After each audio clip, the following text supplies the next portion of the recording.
Hey everyone, I'm Mary Beth McAndrews from Dread Central, and I am very excited to be here today with director of the new Children of the Corn film, Kurt Wimmer, and also our stars of Children of the Corn, Elena Kampouris and Kate Moyer. Hello, how are you guys?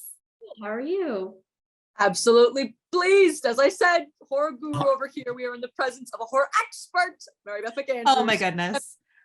Oh my goodness. Well, my first question for all of you is how familiar were each of you with Children of the Corn going in? And Kurt, I'll start with you. Like, how familiar were you with both the story and the film iterations of this? I saw the original film back when it came out, and then I watched it again, but I didn't really remember that. But you know, I read the short story long ago, so I haven't really seen the films since then. In between, but you know, everybody kind of knows Children of the Corn. They just don't remember where and when they discovered it first. Oh yeah, cool. And then Kate, what about you? Before I got the script and I knew what it was called, I don't think I had ever heard of it. Probably because I particularly like horror movies, so I'm not like searching them out for a good time. But I want to watch it. I haven't watched it just because I wanted to, try to do a fresh new take. But I definitely respect it, and I am going to watch it at some point. I like sleeping soundly. So. Fair. I respect that. And then Elena, what about you? What was your relationship? I mean, I love all of Stephen King's work.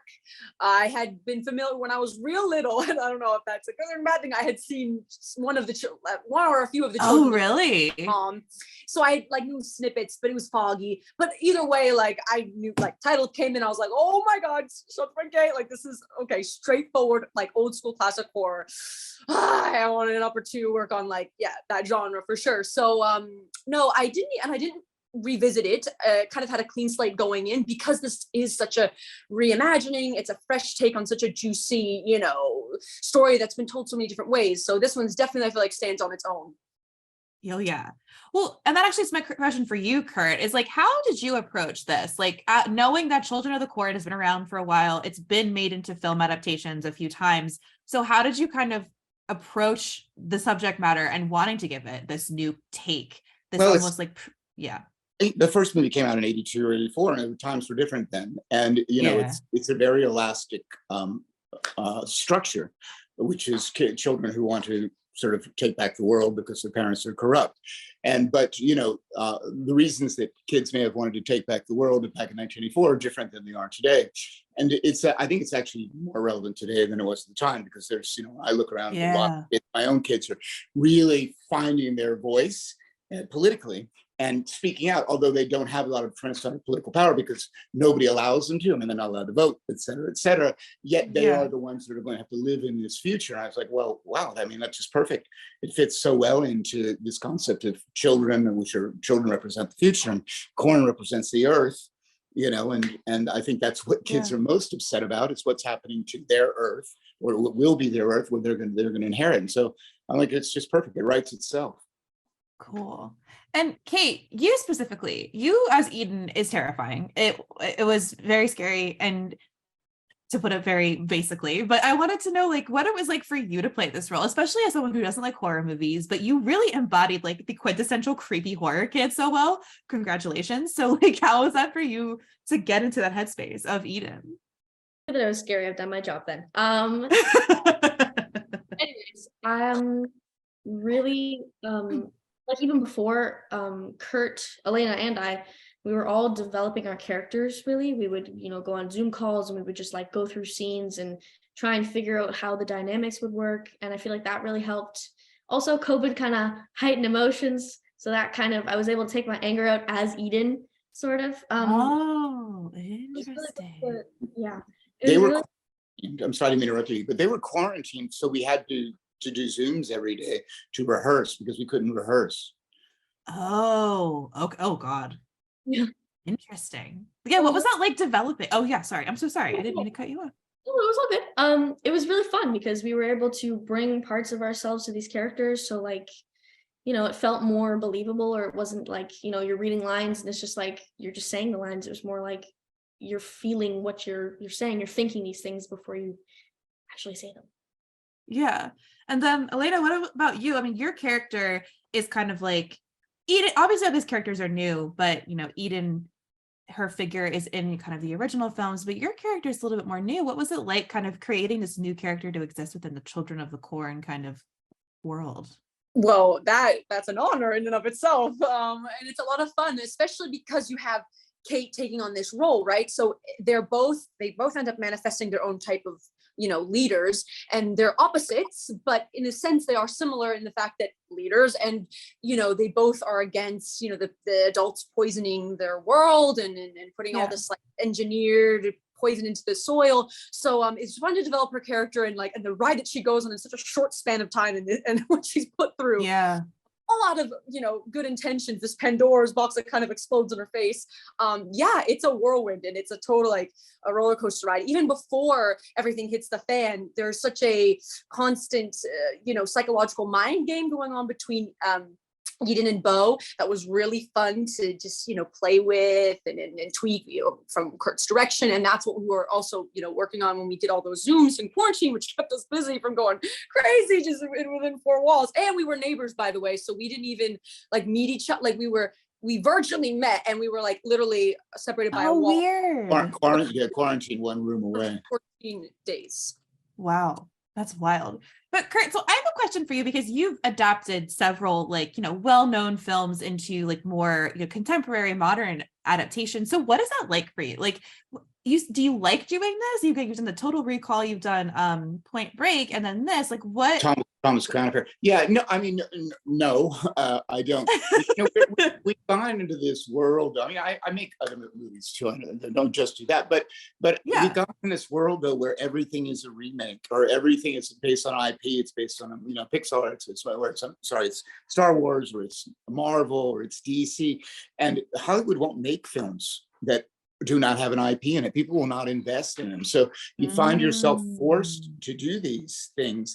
I mean, I'm fortunate that I still actually, make spec movies like Spell in 2019, but the Beekeeper coming out, soon. But I also have Expendables 4 coming out, which is clearly an IP. So you got to do it. I mean, it's just, you don't have any choice.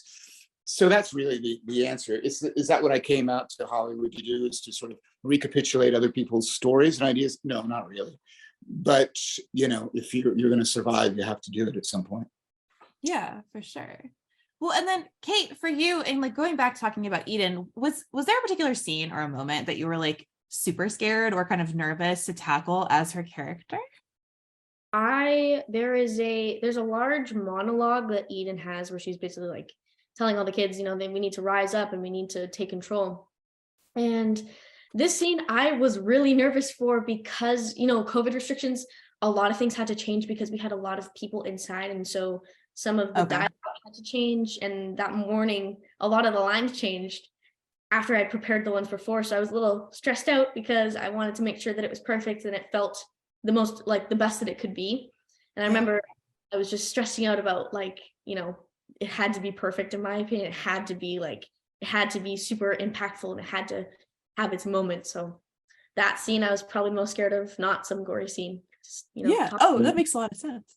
She's incredibly prepared, and she hits everything flawlessly. She never says line ever. And that was interesting. That was the scene that, that really clinched us casting her, was in the audition, was that, because when we watched her do that scene, if you remember, she's in the pulpit and she's telling everybody, we're going to take, other kids are going to see this in other towns. They're going to take their towns back too, because they're tired of having their futures filled away. And we watched her do it, and we said, the producer, Lucas Foster, really looked at me and said, I believe her. I believe that kids would follow this person. She is a natural girl boss. And that was that scene.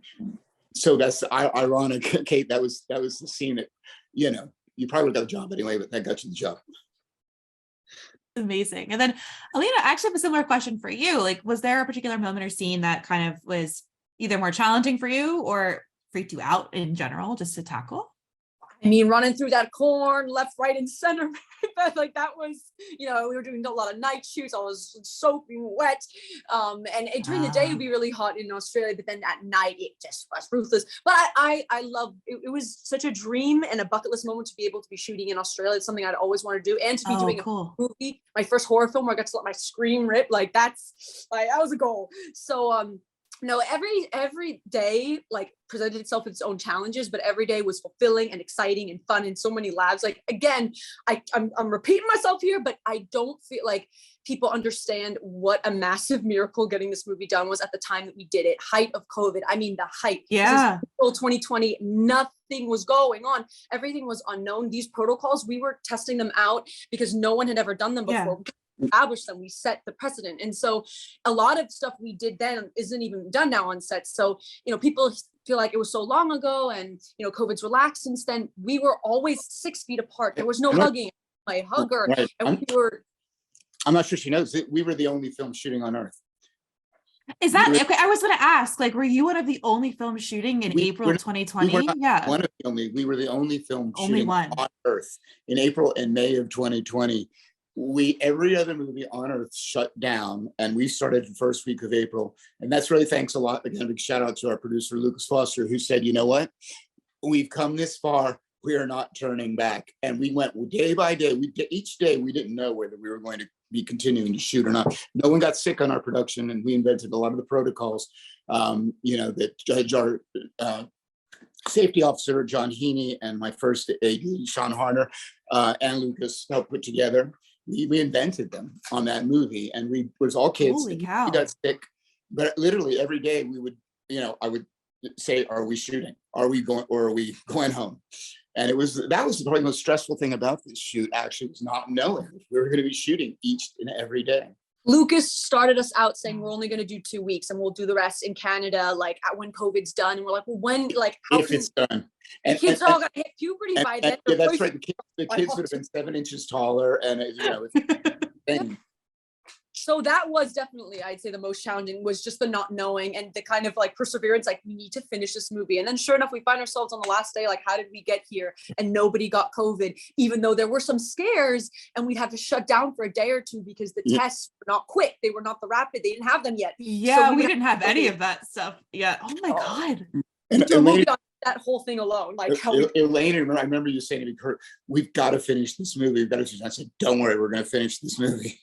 He was like, I'd go to him every day. I'd be like, Kurt, tell me, promise me we're going to do it. He's like, I can't promise, but we're going to do it. And then eventually I got it out of you. And we did it. Well, I knew we were going to do it, but I didn't want to say it. I didn't want to say it out loud, because then Kurt never sweat. Kurt never breaks a sweat. He is cool, calm, and collected. Like you never see him like break out. It was a great thing to have because everyone was always smiling. Tensions were so high, and I've been on tense sets before. But the funny thing is everyone was still having fun and enjoying ourselves, even while following these strict guidelines. So it had a certain magic to it. That's amazing. Well, congratulations on getting the movie. I mean, having the movie be out in the world. I know it's been a while, so it's so exciting that it's finally coming out. Thank you to all three of you for chatting with me today about Children of the Corn. Everyone who is watching this, it is in theaters on March 3rd. So go check it out. Thank you. Thank you.